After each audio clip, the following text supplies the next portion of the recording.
Hello students, welcome back to Electrical Science 1 course.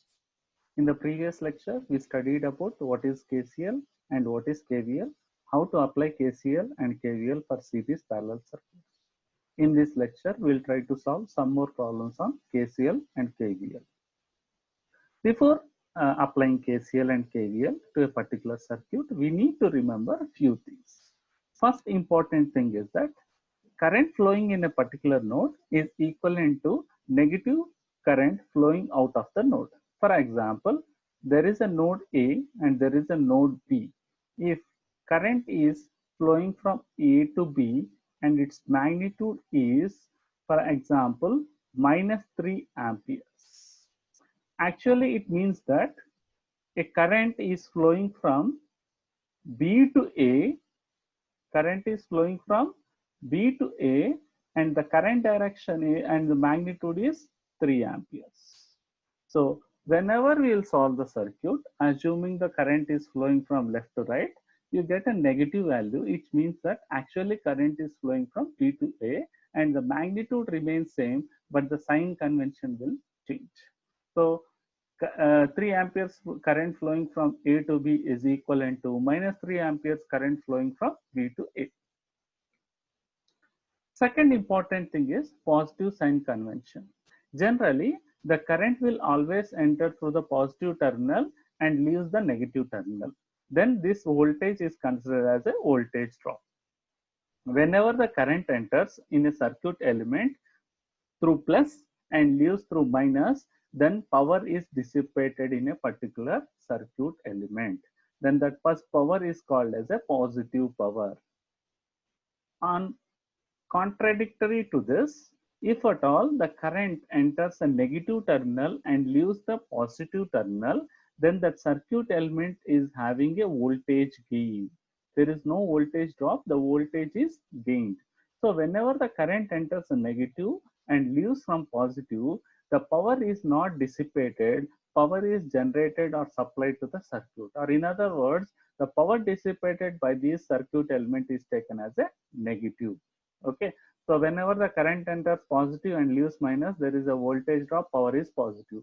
Whenever the current enters negative and leaves plus, then there is a voltage rise and the power is actually generated, not dissipated. Similarly, whenever the circuits are given, in order to simplify the circuit or applying the KVL or KCL, we can redraw the circuit. And remember, the node is not a simple dot or a junction. So node can be redrawn with a circuit interconnection of the wires. And remember, node is up to that particular point wherein you encounter another circuit element. This complete is the complete interconnection of wires is considered as a node. Let us do simple problems on KCL so that we get we can understand how to write a correct notation for the currents. As you can see in the circuit, this is a simple series circuit. In series circuit, current remains same, but the 50 amperes current is leaving through the positive terminal of the battery. But he is saying that I1 is the current which is flowing from minus to plus. So the magnitude of I1 should be equal to 50, but I1 is in opposite direction to 50. So I1 is equal to -50 milliamperes. Coming to second circuit, this circuit is called as a node pair circuit because 4 circuit elements are connected between 2 nodes, one upper node, one lower node. Now, in order to find out total current, we need to apply KCL. The incoming current for this node is equal to IT. Outgoing currents are 10, 40, and 20. So, applying KCL, IT is equal to 10 plus 40 plus 20, that is 70 milliamperes. Let us solve another circuit wherein you can see the current source.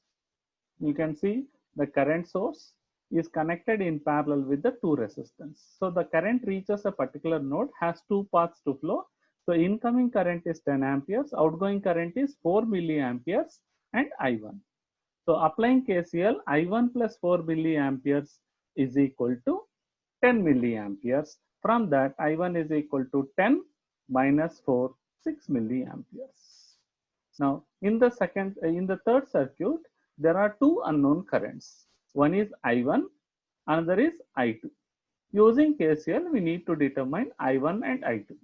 First, we can apply KCL to this node.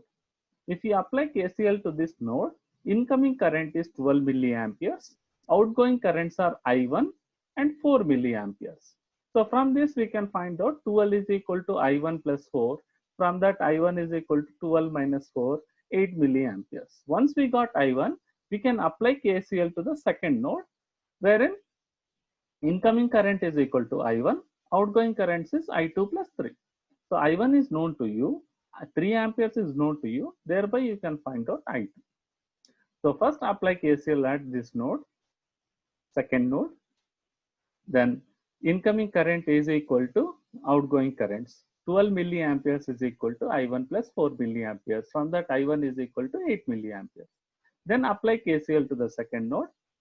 I1 minus I2 minus 3 milliamperes is equal to 0. Okay. So I1 minus I2 plus 3 milliamperes is equal to 0. And substitute I1 value, that is 8 milliamperes. On substitution, I2 is equal to 8 minus 3, that is 5 milliamperes. So in this way, we can apply the KCL to a particular node in order to determine unknown current. So let us try to write the KVL equations for some series circuits or through a loops. So as we can see, whenever you want to write down a KVL equation, you have to write down for a loop in an electrical circuit. Let us consider you are starting from this node A and traveling to node B, and then traveling to node C, and then traveling to node D, and coming back to node A. So this is called as a loop. When you are traveling through the loop, through the nodes, if at all you are encountering minus to plus, then in your equation write down as minus Vs. If you are encountering plus to minus, this is called as a voltage drop, then write down plus VR1. So if at all you go in a clockwise direction, the KVL equation will become minus Vs plus VR1 plus VR2 plus VR3 is equal to 0. Okay, very simple. While traveling through the nodes, if at all you are encountering the positive, write down it as a positive value. If you are encountering minus across the branch, then write down it as a minus value. Let us try to write down a KVL equation for a bigger loop. So let the loop consider as A to B, B to C, C to D, D to E, E to F. So when you go from A to B, you are encountering a voltage drop across resistance R1. So first equation is plus VR1. Then when you go from B to C, we are encountering voltage rise because of voltage source. Then we have to write down minus V. Then from C to D, plus VR2. Then from D to E, minus 15 volts. Then E to F, plus VR3. If you travel from F to A, minus 30 volts. So let us, in the problem, let us know that VR1 is 18 volts, VR2 is 12 volts, unknown is VR3. We can use the KVL to find out VR3. Applying a KVL for A, B, C, D, F, A loop. First we will write down KVL equation, plus VR1 minus 5 plus VR2 minus 15 plus VR3 minus 30 is equal to 0. Then substitute VR1, VR2, then you can determine VR3. So VR3 will be 20 volts. So here in this loop, we are finding out voltage across particular circuit element. Let us see the third circuit. So in the third circuit, actually, we want a voltage difference between the 2 points. If you see carefully, the voltage difference, the voltage between VBE, if at all you want to determine voltage between VBE, is it possible using KVL? Okay, so in the above example, if VR1 is 18 volts, VR2 is 12 volts, can we determine VBE? Actually, there is no voltage source between B and E. Let us consider there is a virtual voltage source between VBE. So then can we able to find out using KVL? Yes, we can find out the KVL because voltage is the potential difference between the 2 points. Let us assume V is at higher potential with respect to E, then we can represent it as VBE. Now, in order to determine VBE, I need to take a KVL for this inner loop. Okay, so we'll take a loop as A to B, B to E, and E to F, F to A. So if you write down the equation, it will become VR1 plus VBE plus VR3 minus 30 is equal to 0. VR3 we have determined as 20 volts, VR1 given as 18 volts. So if you take a KVL across this loop, then we can write down the KVL equation VR1 plus VBE plus VR3 minus 30 is equal to 0. Substitute the value of VR1 and VR3, then we will get VBE is equal to minus 8 volts, which means that actually E is at higher potential with respect to B. So if you write VEB is equal to plus 8 volts, which is equal to VB is equal to minus 8 volts. Let us do some more analysis or one more problem so that we can get hold of writing the KVL equation. So in this particular problem, you need to find out the voltage difference between VAE and voltage difference between VEC. Okay, so when you want to determine VAE, so let us indicate V is at plus potential with respect to E. Now, in order to find out VAE, there are two possibles. Either you can take a loop A, E, F, A, or you can take a loop A to B, B to C, C to D, D to E, E to A. So, using both the loops, you can find out VAE. Let us go for a smaller loop. So, we are traveling from A to E, E to F, F to A. So, plus VAE, okay, plus VAE plus 10 volts minus to plus, so minus 24 is equal to 0. So other loop which is possible is a bigger loop. So we are traveling from A to B, so plus 16, B to C minus 12, C to D plus 4, D to E plus 6. So this is minus to plus, minus VAE is equal to 0. What is the second equation? 16 minus 12 plus 4 plus 6 minus 2 plus VAE is equal to 0. So which equation you want to take, it is like it is up to you. Always we can prefer the simple loop. Now we need to determine VEC. So when you want to determine VEC, we will assume that E is at higher potential with respect to C. Obviously we can take a smaller loop. Okay, so VEC plus 4 plus 6 is equal to 0. VEC plus 4 plus 6 is equal to 0. From that, VEC is equal to 10 volts. Next, we will study about what is electrical power. In general, the power is defined as rate of doing work or rate of transfer of energy. So, if the work done over a period of time, then P is equal to, if the amount of work done and the time taken is fixed, it is given by W by T. If it is varying with respect to time, power is given by dW by dt. The units of power is joules per second, or in general, it is named after a scientist, Watt. So units of electrical power is watts. If it is a higher units, we can represent it as kilowatts or megawatts. So, but in terms of electrical circuits, if at all a amount of current flowing through a particular resistance, or the amount of power dissipated across the resistance is given by I square R. So power is nothing but what is voltage applied across the circuit element multiplied with current flowing through the circuit element. So if you substitute using Ohm's law, the equation V is equal to IR, then power is equal to I square R. Using Ohm's law, if you substitute I is equal to V by R, power is equal to V square by R. Remember, the sources, that is voltage source and current source, will not dissipate the electrical power. It is going to generate the electrical power. Whereas resistors, it will consume the electrical power. Whenever we will write power is equal to positive, actually that power is being consumed. Whenever we'll write power is equal to negative, actually that power is being generated. So let us identify what is the power dissipated by each and every circuit element. As you can see, it is a parallel circuit. All the elements are connected in parallel. It consists of one voltage source, one current source I, and three resistors, 1 ohm, 2 ohm, 3 ohm.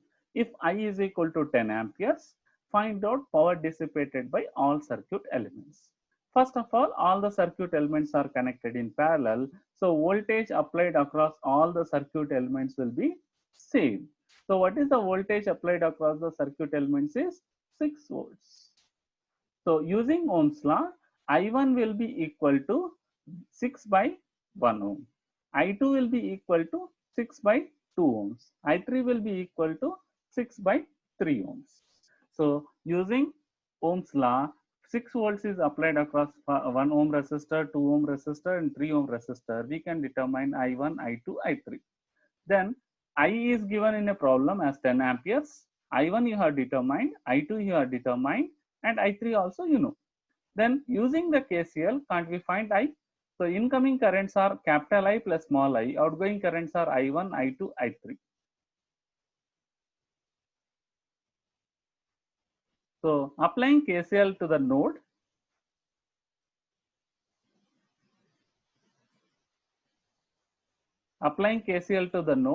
I is equal to 6 plus 3 plus 2 minus 10, that is I is equal to 1 ampere. Okay. Now once you know the currents flowing through the resistor, we can find out power dissipated in 1 ohm resistor, power dissipated in 2 ohm resistor, power dissipated in 3 ohm resistor. Either you can use VI formula, I square R formula, or V square by R formula. The value remains same. So voltage across the 1 ohm resistor is 6 volts. Current through 1 ohm resistor is 6 amperes. 6 into 6, 36. If at all you use I square R formula, current flowing through 1 ohm resistor is 6. So I square 36 into 1 ohm, 36 watts. Even if you apply the third formula, V square by R, voltage across the 1 ohm resistor is 6 volts. 6 square by 1, that is 36 watts. So the power dissipated by each resistor is 36 watts, 18 watts, 12 watts. Then total power dissipated is 66 watts. So what it means is that these 66 watts should be supplied by the voltage source and current source. Let us determine how much voltage is supplied, how much power is supplied by voltage source, how much power is supplied by current source. So if you apply KCL, small I plus capital I is equal to I1 plus I2 plus I3. From that, small I is equal to 1 ampere. Now you know current through voltage source is flowing from minus to plus. So actually the current is a negative value. So what is the magnitude of this current? 1 ampere. Voltage across this voltage source is 6 volts. So the power dissipated in 6 volts voltage source is nothing but minus 6 watts. Minus 6 watts. Total power consumed by the 3 resistor is 66 watts. So how much power we need to supply by the current source is 66 minus 6, that is 60 watts. So the power dissipated, or else you can see this is the voltage plus to minus, voltage across the current source is 6 volts. So current is flowing from minus to plus. So 6 into minus 10, that is minus 60 watts. So 60 watts is supplied by the current source, 6 watts is supplied by the voltage source. Total power dissipated in 1 ohm, 2 ohm, 3 ohm together is 66 watts. That is the power balance in a particular electrical circuit. Let us solve one more problem. This is also a parallel circuit resistor problem, wherein we need to determine power delivered by the source. So whatever the power delivered by this source should get dissipated in 2 ohm resistor, 3 ohm resistor and 4 kilo ohm resistor. So as you can see, all the 3 resistors are connected in parallel. We can find out equivalent of these 3 resistors connected in parallel. So if you take an equivalent of these 3 resistors connected in parallel, you are going to get 0.923 kilo ohms. Then we can use power dissipated is equal to I square R formula. So what is the total power which will be flowing through the equivalent resistance is, sorry, total current flowing through equivalent resistance is I square into R. So 20 milliampere square into R equivalent. Then the total power dissipated is equal to 4.8 by 13 watts. Now, the two important concepts in electrical circuits is what is open circuit, what is closed short circuit. Open circuit in an electrical circuit is characterized by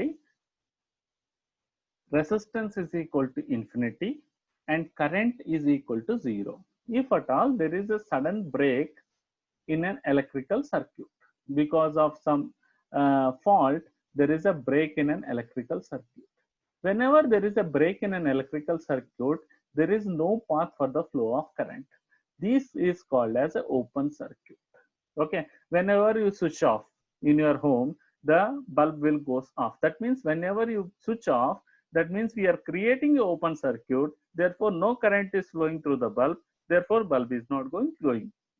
But in an open circuit, the resistance offered is infinity. Therefore, current is equal to 0. Voltage may be of any value. Okay, even you apply 230 volts, 400 volts, whatever might be the voltage, when your switch is kept open, no current will flow through the circuit. The load to which it is connected will not have any current. Whereas short circuit is characterized by you are shorting the higher potential value with respect to lower potential node. That is, you are making the resistance between the two voltage source points is equal to 0. If resistance is equal to 0, you know V is equal to I into R. If resistance is equal to 0, voltage will become 0. So short circuit is characterized by voltage across short circuit is 0 and the resistance offered by the short circuit is 0. What will be the current? Current may be any value.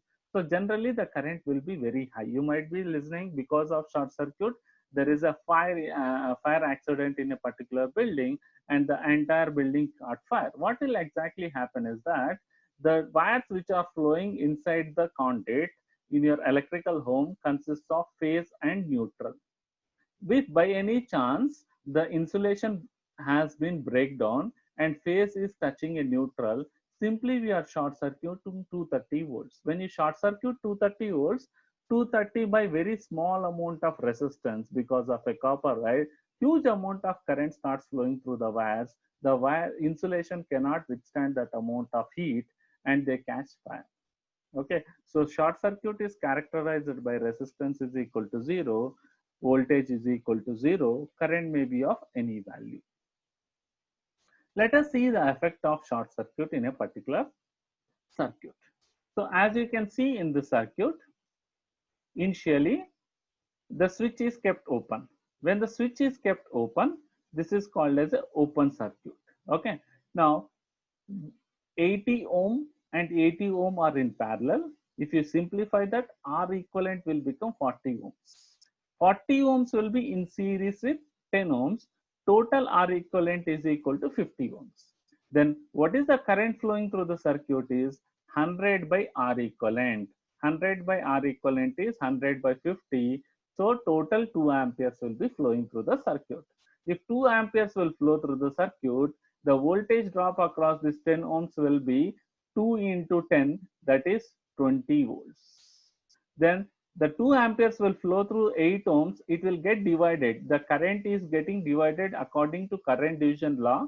So current through 80 ohms is equal to total current into opposite resistance by R2 plus R3.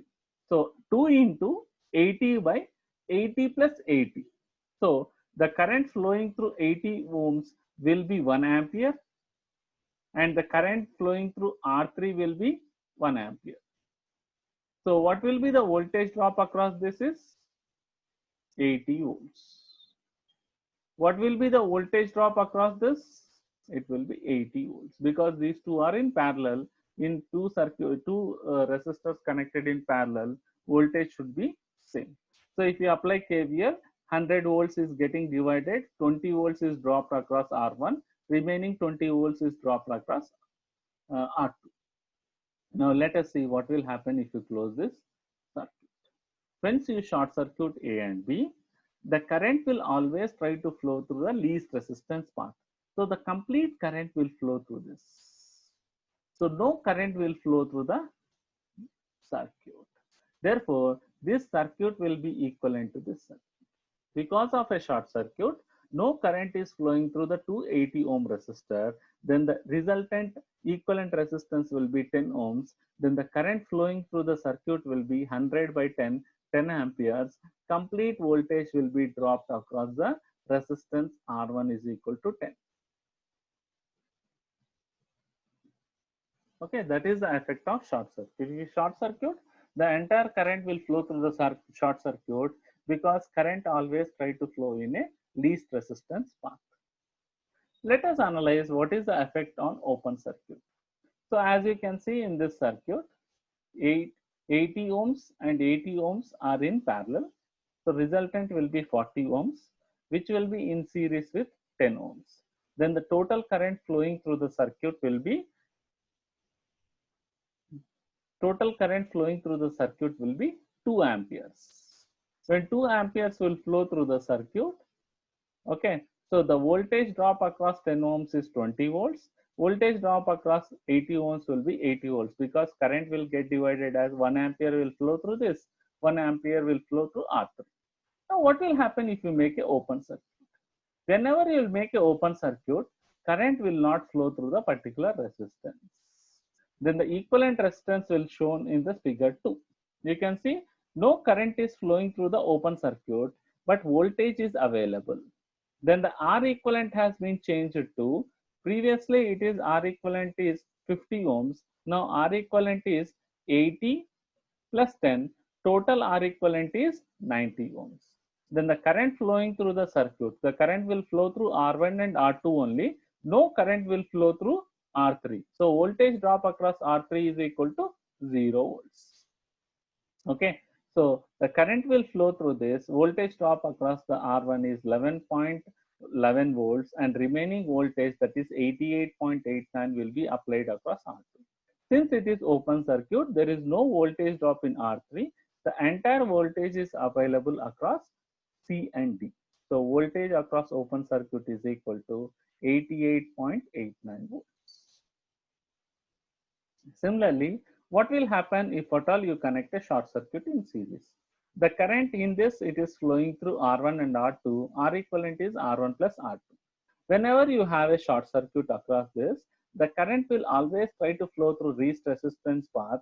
So no current will flow through R2. Then R equivalent is equal to only R1. R equivalent will be equal to only R1. Coming to parallel, what will happen if you connect a short circuit in parallel? So the current will reach a particular junction. Because of short circuit, current will neither flow through R1, neither flow through R2. So what is the equivalent resistance before short circuit? It is R1 R2 by R1 plus R2. After short circuit, the total resistance is equal to 0. Because no current will flow through R1, no current will flow through R2, entire current will flow through the short circuit path.